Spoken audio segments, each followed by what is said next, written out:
ఈ యొక్క చిరంజీవి, బాలయ్య, ప్రభాసు, ఎన్టీఆర్ సినిమాలు త్వరలో మనకి రానున్నాయి. ఈ క్రమంలో ఈ చిత్రాల్లో నటించేటువంటి స్పెషల్ సాంగుల్లో నటించేటువంటి హీరోయిన్స్ కానీ అయితే ఆ ఐటమ్ గర్ల్స్ కానీ అనుకోవచ్చు, వాళ్ళు ఎవరు అనేది ఇంకా స్పష్టత రాలేదు. ముఖ్యంగా ఈ కామన్గా మనం చూస్తూ ఉన్నాం, ఏ సినిమా అయినా సరే ఈ యొక్క స్పెషల్ సాంగ్ అన్నప్పుడు కూడా దానికి కొంత సినిమా రిలీజ్కి ముందే అది ఫైనల్ అవుతుంది. ఎందుకంటే అప్పటిదాకా చూద్దాం అన్నట్టుగా ఉంటుంది. ఆ యొక్క మార్కెటింగ్ కానివ్వండి, అది ఏ విధంగా ఉంది, దాంట్లో ఒక పాట పెట్టవచ్చా, పెడితే ఎవరిని పెట్టాలి అనేది ఆ క్రేజ్ని బట్టి కొంతమంది ఏంటంటే తక్కువ రెమ్యునరేషన్ కూడా నటించే అవకాశం ఉంటుంది.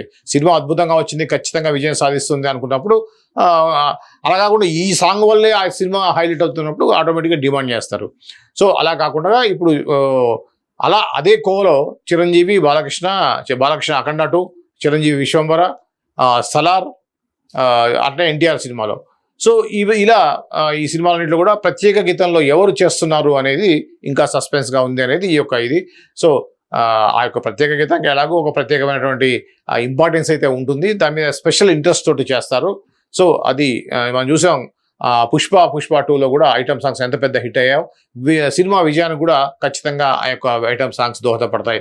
ఇక పుష్పలో అయితే ఇక చెప్పనవసరం లేదు, సమంత స్పెషల్ సాంగ్ చేయటం, అది కూడా అద్భుతమైనటువంటి రెస్పాన్స్ రావడం, ఇండియా వైడ్గా దానికి మంచి క్రేజ్ కూడా వచ్చింది.